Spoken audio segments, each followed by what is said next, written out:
Alright everybody, welcome back to another layout update. This is going to be for January and February of 2022.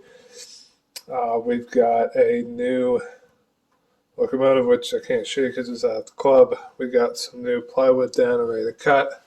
Some progress on the backdrops and a couple other things. So as always, let's jump on into it.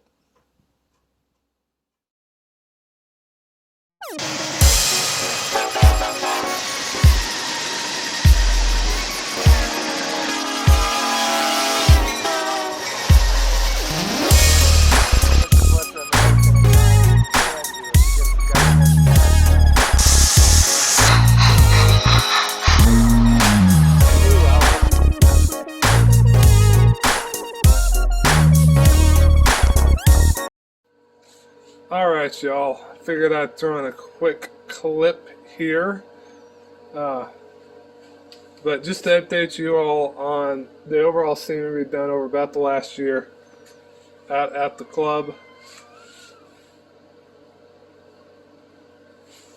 We've been roughing in, so I'm going to start over here in what's being affectionately known as Fairfield. So from here over, all the ballast you see is new, the static grass is new, and then everything we did is we basically filled this in, and I put a whole lot of cork down under here, and basically working on leveling this up for the building.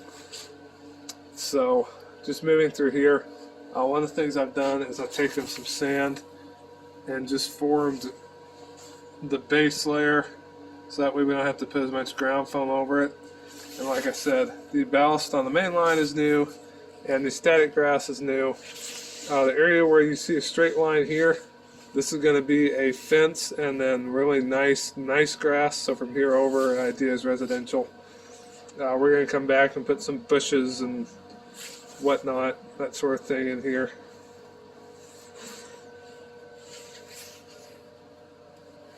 And then over here, this is going to get filled in with plaster because this is going to be a street running along the front. We've got, again, I've taken the sand and formed out what will be a road right there. In the back, we've got a team track area that I've been working on. Can't see it well here, but up there, the ties are buried, and then the brown ties that you see off to the right there is the start of a retaining wall. So that's what's going on with that.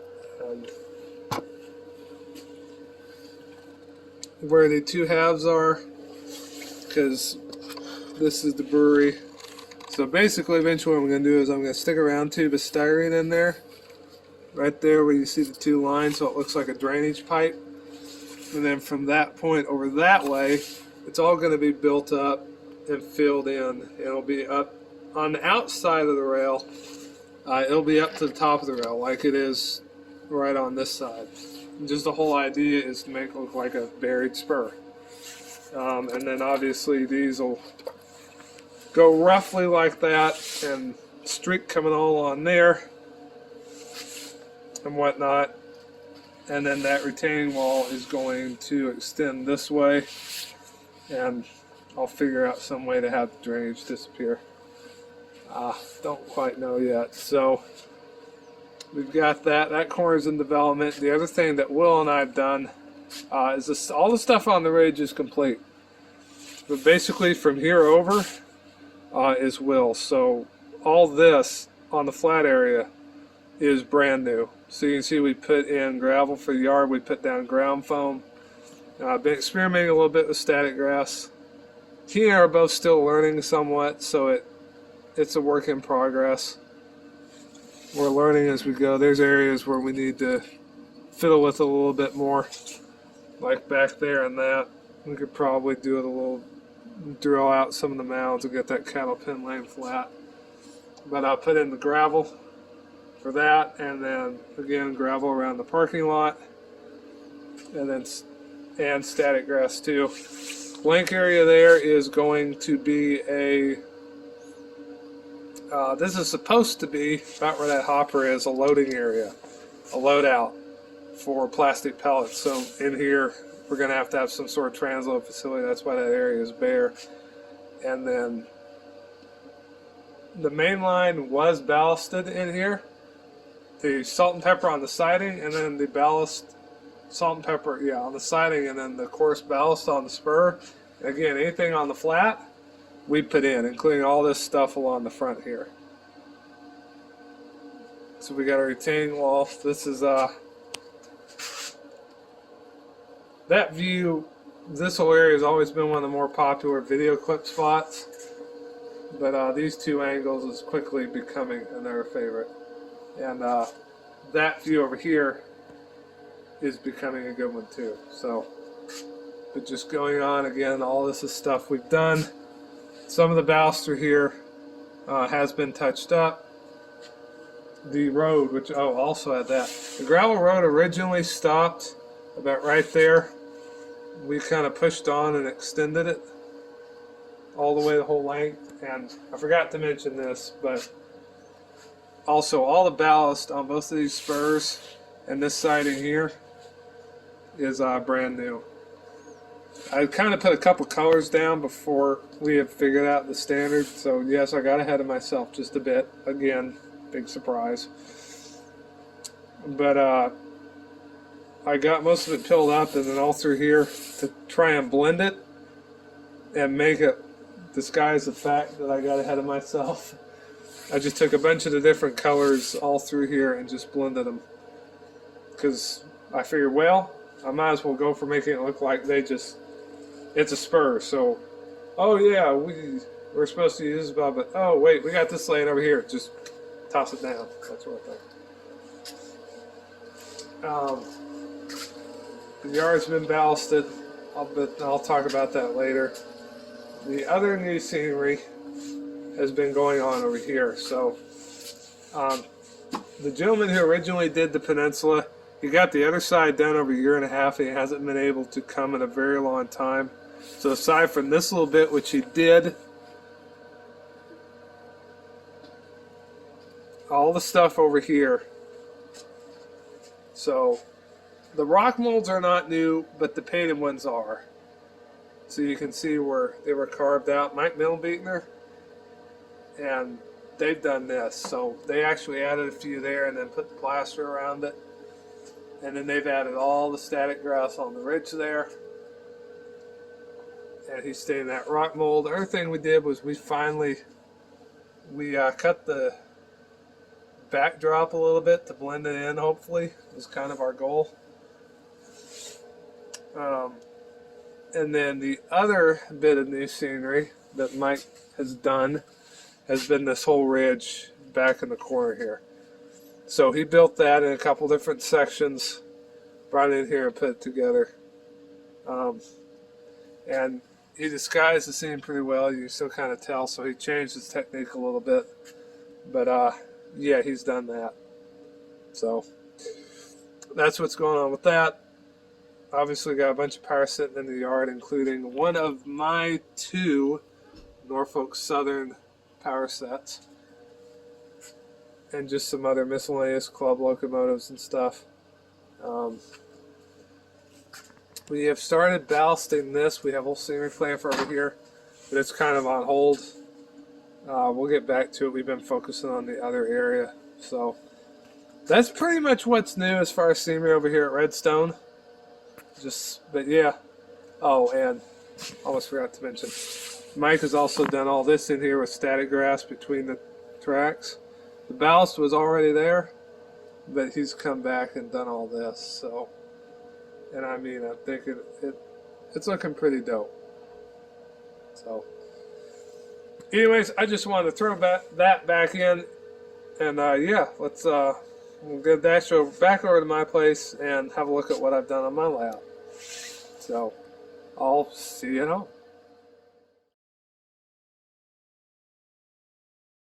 Alright guys, a short little add-on to the layout update, Sunday work session. I got this out here on the sawhorses. I'm going to try and get the sub-row bed cut out. This is one of the 2 pieces for Haydenville. So, you can see I got the outline of the template and I got the cut lines. I got enough space for a tortoise signal mast. And I got the center lines on there. So, we did that. Garage looks like a disaster, but Will's got his fan started to pull apart. That's going to make a nice project. And I haven't shown you all this because progress stalled. But this is the top that I found at the thrift store. The legs off the old NARM 4x8 that we dismantled because we've gotten that far at the bench work. And the L-girder framing under there is all left over from George's layout. And then Will got the track all cleaned up. We got my MRC power pack hooked up. And we're doing a test run. So this is layout we're going to take to Birmingham next weekend on the 25th and the 26th. So we're working on that too. Anyways, thought I would throw that on. We'll get plenty of video footage of that, and I'll probably get some footage montage of just driving down the road so we can throw that in. But yeah, as always, take care, God bless, and I'll see you on the next video. Alright guys, ciao. Alright, so one of the things we did was I had Alex over. We were fiddling with it, working on programming the Arduino. Turns out the wiring was too small. So I'm working on fixing that. Go figure. So that's slightly ongoing. I got the wire to replace with what I had there, which was just too small. So I just got to install that. One of the big things with bench work is, first off, we have what is the beginning of the lift out. So I've got a couple cabinet latches. And then on the other side, I've got these hinges that just come over. Of course, now it doesn't want to cooperate. Now I'm actually trying to show it off. Whatever. But it does work. There. Now it stays in. Same thing for this side. This one's a little more temperamental. But once it locks in, it's still wobbleable, but it's not. It's in there pretty good. So I gotta readjust this one a little bit.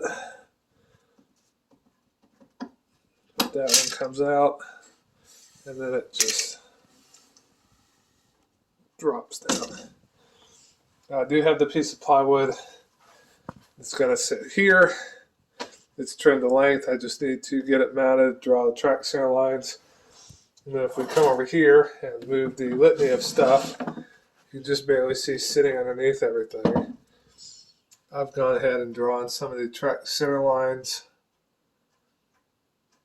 on here already.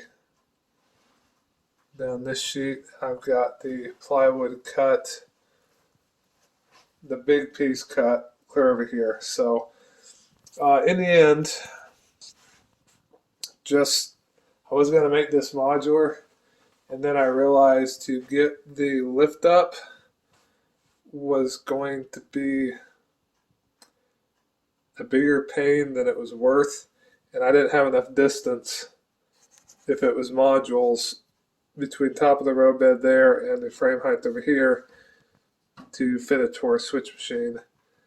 As you can see, fit it and have virtually no clearance. It's right there. So went ahead and decided to make this wall permanent. Now I will say, here's the good thing.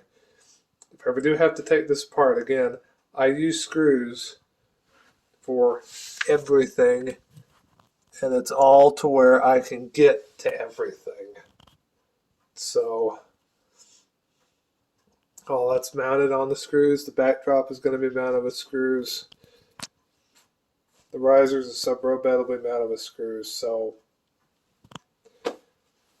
I could technically save the backdrop. And by the time I put the valance up, I'd be able to get to these anyways. So it's not like I'm going to have to take a saw to this and chop it up. Hopefully. Anyways. But that's what I've been doing over here. So just to give you guys an idea of the layout of this area.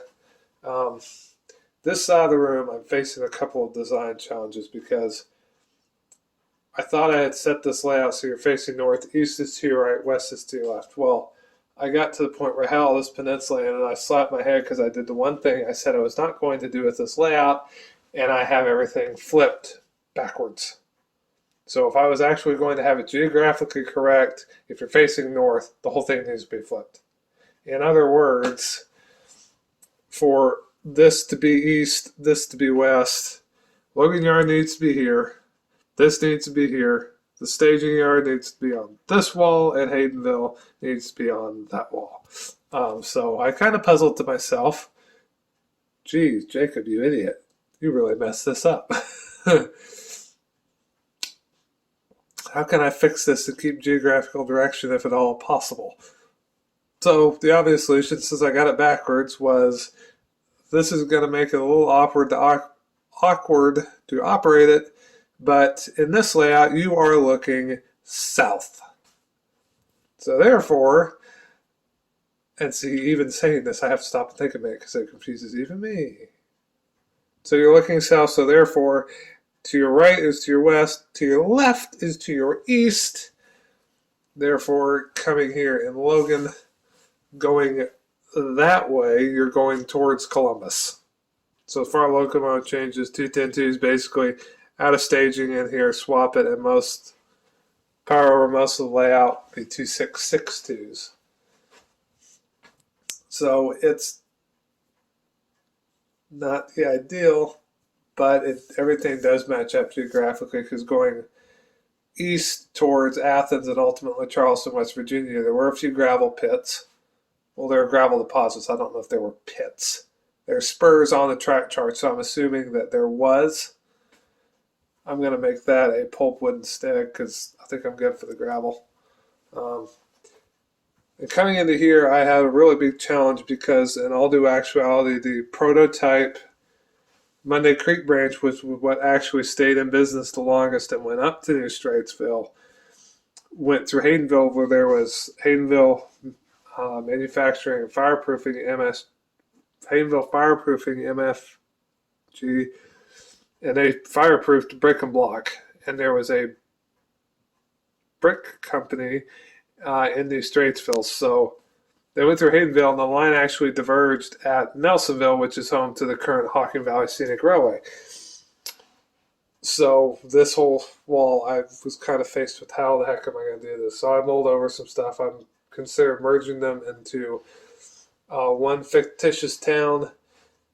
I didn't think I'd be able to fit Haydenville Fireproofing in here at all, but I don't feel right skipping it because anybody who comes in here and knows the Ohio Valley, if they see that labeled as Logan over there on the other side of the backdrop, and this is Haydenville Fireproofing, and this area is Haydenville, they're going to know in an instant exactly where on the Hocking this is. So that industry is one of the location anchors, if you will, that anybody who knows the area could look at this layout and say, there's Logan, there's Haydenville, I know exactly where you're modeling. Those are the two things they're going to pick out a location. So what I decided I'm going to do is I'm going to keep the Haydenville. And since on the real Haydenville there was literally just the siding and the brick plant, this is going to be pretty sparse. So I am making a little more town-ish, town-looking, because it's Haydenville. And then the place, I'm going to go ahead and lay the turnouts out so y'all can see this. The place where the branch splits is going to be Nelsonville Junction. And at least that way I can show where the branch actually splits. And it still makes some sense geographically. So, hold on a minute while I get all these in this position. So you can see where the turnouts are going to be. It curves around, crosses, curves, comes into this. Your siding is this leg. This leg goes to Haydenville Fireproofing. And then I'm going to have a couple of buildings like this. 1, 2, right up against the tracks. You get that view.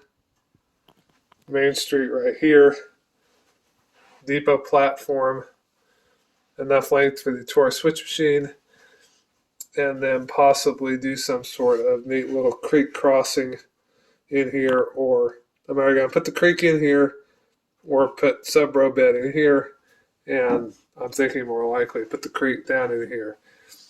But basically, this siding is going to be only long enough for the local, which won't be that many cars anyways, to just kind of dip in here and do what it needs to do. So that is going to be the gist of that as far as that industry goes. I might add another turnout and have 2 tracks, a storage track and an actual service track, because the real Haydenville Fireproofing Company was large enough. So go to Haydenville on current Google Maps, and there's a place that's a big old lumber mill, lumber yard, sawmill. That whole facility was Haydenville Fireproofing Company, and the track arrangement is exactly the same as I have on my 1954 track charts. So they were big enough, they even had their own Fireless 040, and I found photos of it on the Little City Archives, which covers a bunch of the rural towns of the area. So it has a switcher engine. So I might add a second sprue there, and then you would be able to switch this out, use that as your storage, and use all this as your lead. The other reason I might do that is the wiring in this area is going to be rather interesting, because this track where the steamer is sitting, so it is basically about where the siding is going to be, is going to have the capability of dual mode. This is still going to be signaled, part of the signal system. Maybe. Either way, I'm going to have multiple blocks here because I've got that to deal with, and I've got wiring and signal system. So when that is in, when the drop down is in that position, it cuts power and drops the signals to red. But what I'm going to have to do is I'm going to have to put a 1-inch piece in here, 2 sets of double insulated rail joiners, 2 sets of insulated rail joiners here, set here, and a set here on to isolate this. So when I have the master toggle switch go between DC and DCC in DC mode, both of those track sections are dead. You have 2 insulated gaps, and it's an absolute surety that you are not going to get any jumping over. Up in New Straitsville, there was actually a what was Gas Works. It was some I forget the plant. Anyways, there's a fireproofing company. There was a gas plant. There was a couple other things.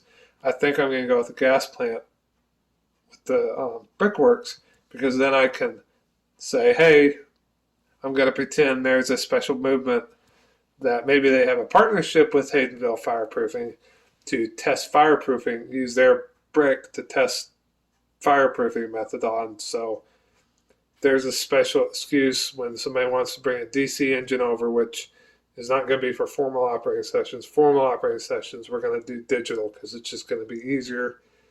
And then just run sessions, informal or testing, then yeah, maybe we'll switch. But that way, if you had DC engine and you wanted to bring it in here and run it somewhere, you do have a movement. So I'm going to have to deal with that wiring and whatnot. But I'm getting prouder of myself because this came out with the angles and the width and everything right on the first try. So I'm getting better. I got just a tiny bit of touch-up filing to do, like right here at the plywood, but get that down, and then the fascia is obviously going to curve through here. So the fact that these screws kind of are not smooth is not a big deal. And the length came out perfect. And then, of course, I'll have another have to get across here. And this is going to be a real fun piece of cake because this has to spread out, and this in here actually has to have the turnouts for the right end, which would be, yes, going east towards Charleston, has to have the ladder for this end of the staging yard actually on this section. So what I'm probably going to do, I'm very seriously thinking about making this in here a swing gate. I don't think it's that big a deal because it only needs to come out to about there.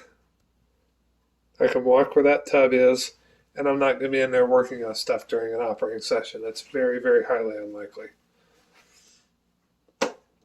And of course, also with that, that means I'm going to have a dead section too. So on the bottom and of course on the branch line, which is DC. So that's pretty much what I've got done with bench work. The other thing that I am very happy that I'm finally starting is backdrop painting. Oh my, I'm excited for this, folks. So I went around and did it like I should. I got all of the screw holes. Okay, not all of them. I got all of them up to right there. There's a screw right about in there. Did it like I should. Tape, wallboard, joint compound. I sanded it smooth. And I'm slowly but surely brush painting the first layer of primer on. I'm going to do multiple layers. I'm going to do 2 layers of primer, and the second layer, I'm doing first layer brushing, second layer I'm going to come back and do all the touch-up brush work, and then for the second layer, the rest of it, I'm going to roll it and get this nice solid white, and then put the blues on. So this came out a little sloppier than I wanted you to kind of see it, but I'm hoping with the second coat of white to really whiten this up, and then all these shades of blue on there, it's going to blend in. It's good enough. First time I've had an actual proper backdrop on a layout before, so hey, I'm not going to complain too much. It's fine. But that's also why that section is out for the time being. I've wanted to leave it out until I got around this corner because, as you know, it comes out to about here when it's in. So I'm already reaching, and to get back into that corner, I wouldn't be able to reach it. So figured I'd leave it out while I get to at least right there, and then the rest of this I can reach all day long, especially down this wall because it's nice and narrow. So that is the backdrop. Not too much update on the rolling stock front. Like I said, the Dash 8 that I picked up is at the club because I'm working on speed matching it with one of the Norfolk Southern consists. I ordered some ditch light housings off of Shapeways, which are on the way, so I'm looking forward to getting that in. The big thing, though, that I'm really excited about, which, by the way, $70 off eBay, Ford 840C, Union Pacific 9194, and it had Tsunami 1 sound. I milled out just enough of the frame. It was the older Bachmann split frames to add a current keeper, and the thing runs much better. So the one piece of rolling stock I am very excited about, though, is this beautiful piece of work. So I mentioned it before. You all haven't necessarily seen it yet. This is showing up fairly decent on my phone. I don't know how well it's showing up for you guys, but as I mentioned before, the museum, NARM, North Alabama Railroad Museum, NARM, where we're building the new HO scale layout.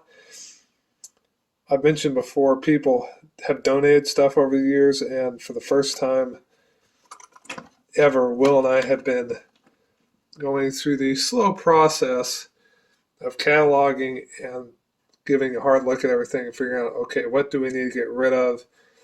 What coherent theme and location and era do we want to go to for the new layout? What do we want to keep and what do we want to sell? What do we want to just trash, get rid of? One of the things that was in the vault, and some of you remember this because I have mentioned it before, was this was not in its original box. The paperwork The original box is gone. The tender was long gone. It was donated 30 years ago and it got shuffled around. The guy who donated it died 20, so who knows what a tender is or if it's even any good at this point. For all I know, it might be covered in mold damage. Who's telling? I have no clue. But it was in a Kane 2666 Allegheny class, Chesapeake and Ohio, H6 class articulated steam locomotive. This thing is in fantastic shape. None of the details are missing. The few details that have fallen off, I have them. They're safe. But this thing needs a lot of work. It's got the old open frame, and it needs a completely redone interior, guts, mechanism, whole 9 yards. But it was missing the tender. So I've been scouring, checking eBay, train shows, I finally put a question out on the HO Brass Buy and Swap Facebook group, something like that. I can't remember the title off the top of my head. But, oh shoot, what's his name? I'll throw it up on the screen. But huge thank you to the gentleman who actually had this laying around, and he sold it to me for 115 bucks. So for a brass that's in solid shape, it's already got a coal load, it's decaled, it's painted, and it's weathered. We even have actual springs on the trucks. Had I not noticed that before? Holy carp. That's cool. 115 bucks. That ain't too bad. That's train show price for brass. That is literally the price of the literal metal value of the amount of metal that makes up the tender is 115 bucks. So fair deal. Thank you, dude. Appreciate it. Shout out to you. But yeah, I finally got this. So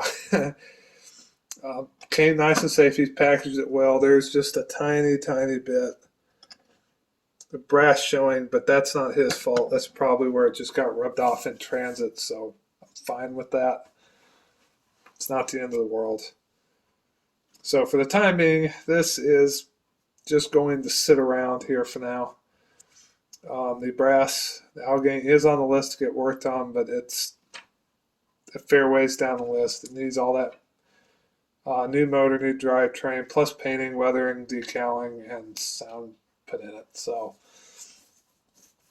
when I get to it, I will have a nice big fat tender. And for those of you wondering, brand Pro Custom Hobbies.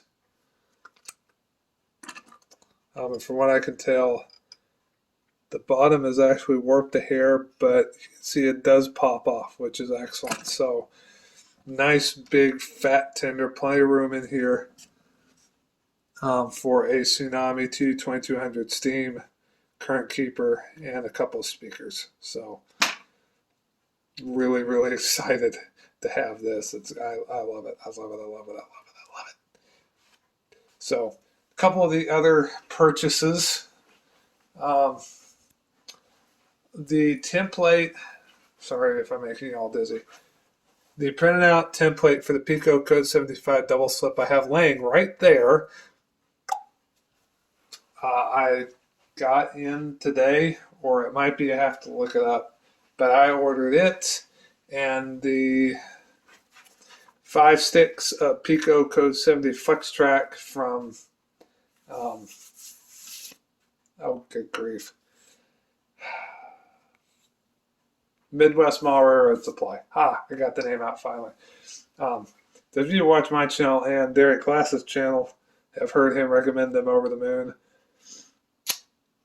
They had this for about $4 a stick, which it's about average, but no shipping, so pretty reasonable pricing, I would say. So that is enough Code 70 Flex Track to, don't fall off. Okay, come on here. To do the entire siding. And then a couple of the things, so that's enough Flex Track to go from there all the way around the siding all the way past right here. This used pile magazine where I'm going to have the code 75 curved turnout, and the rest of the sign that's going to slip up through here and reconnect on this module to a number 5. So I've got enough to do the siding.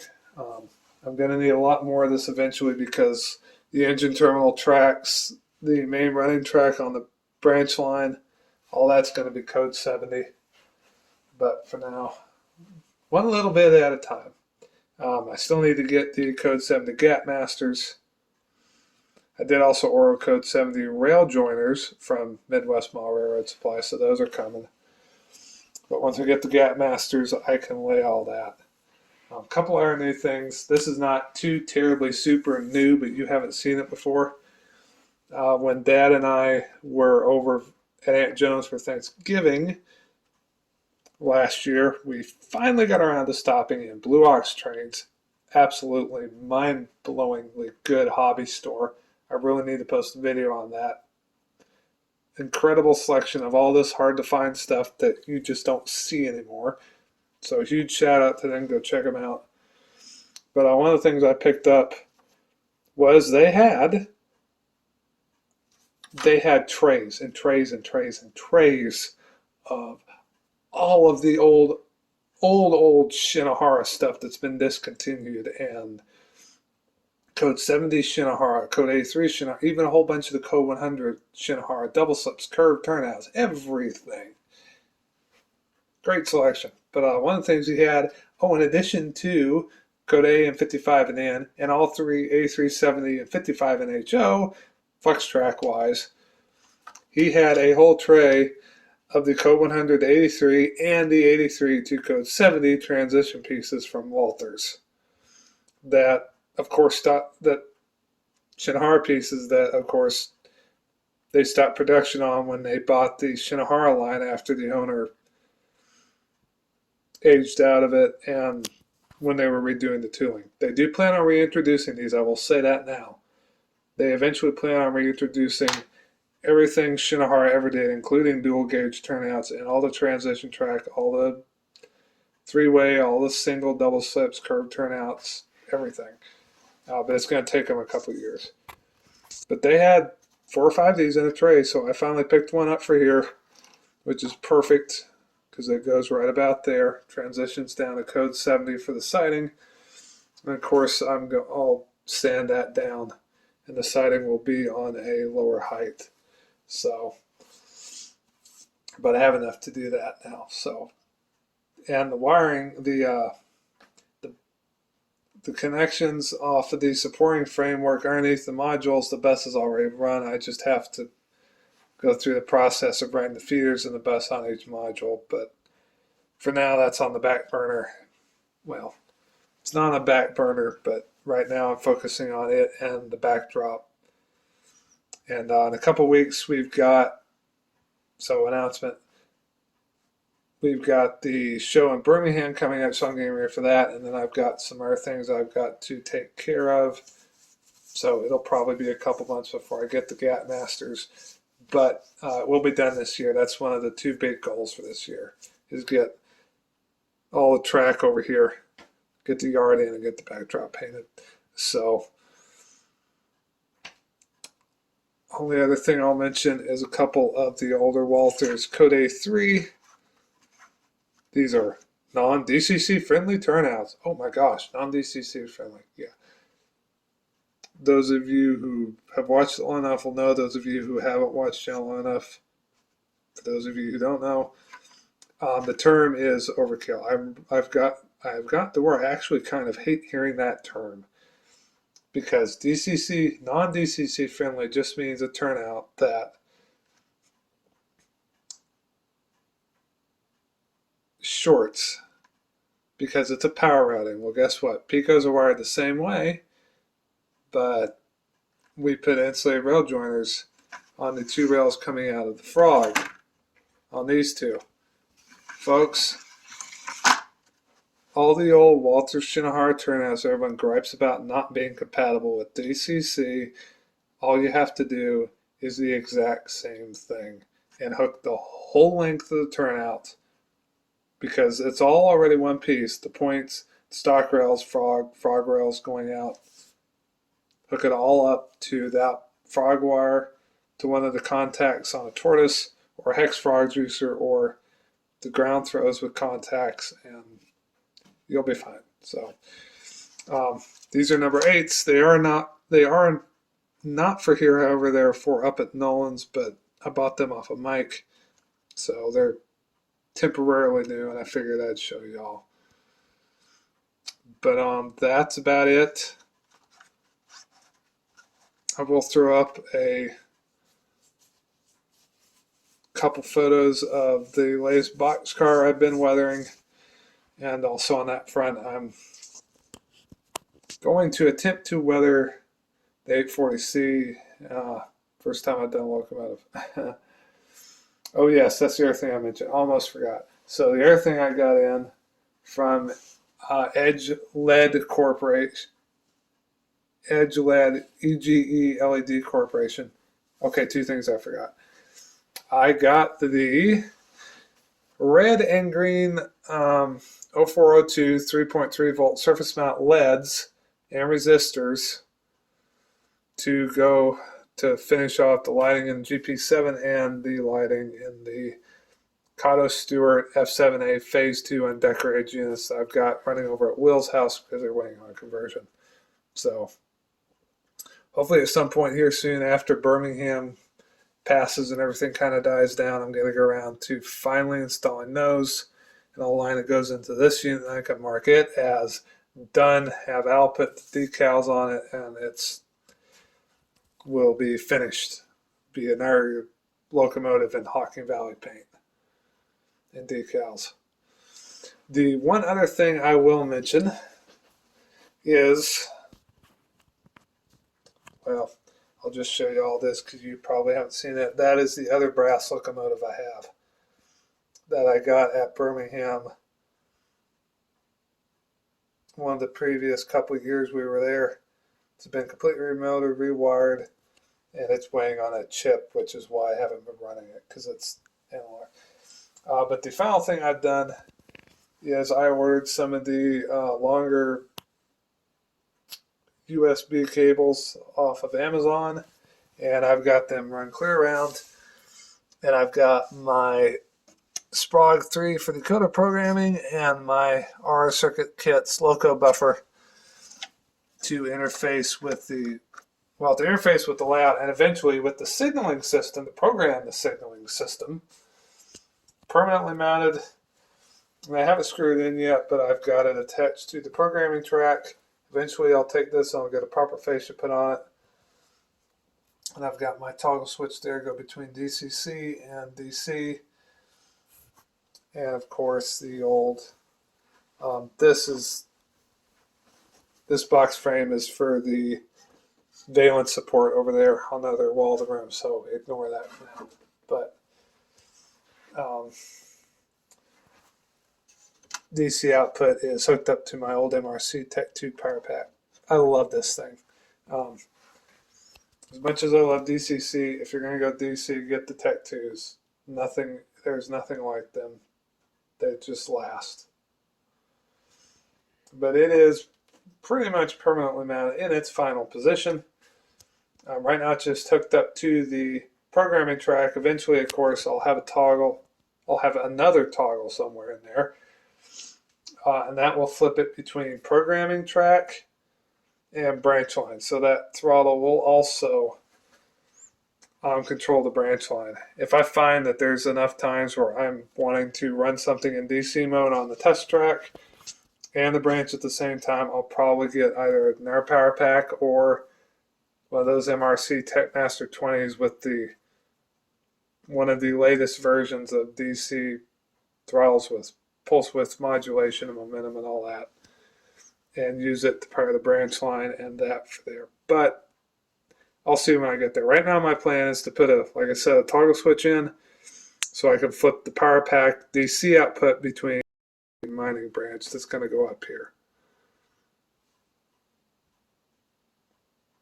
So anyways, that's going to about do it for this layout update.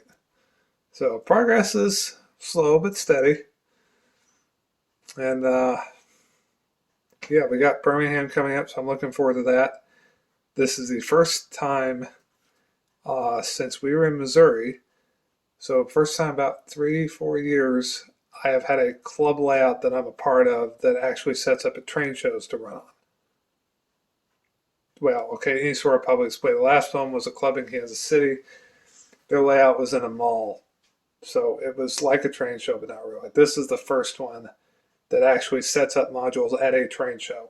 So Will and I are going to get plenty of footage. So when that video releases, be looking for my 50s freight train, my Union Pacific F7s, the SD7s, and my full passenger consist with my Lionel Challenger 3976 on there. So we got that coming up, and I will get a progress video for NARM, and coming up here in a couple months, we also have the spring car card ops up at the Life Steam Club at the Eagle Point Railroad up in Tennessee. So got stuff coming. As always, thanks for watching. Take care. God bless. Click that like button. Click that bell icon so you get notified whenever I upload. Thank you for watching Goose and the Caboose Productions, and I'll see you all in the next video. Thank you. Take care. God bless.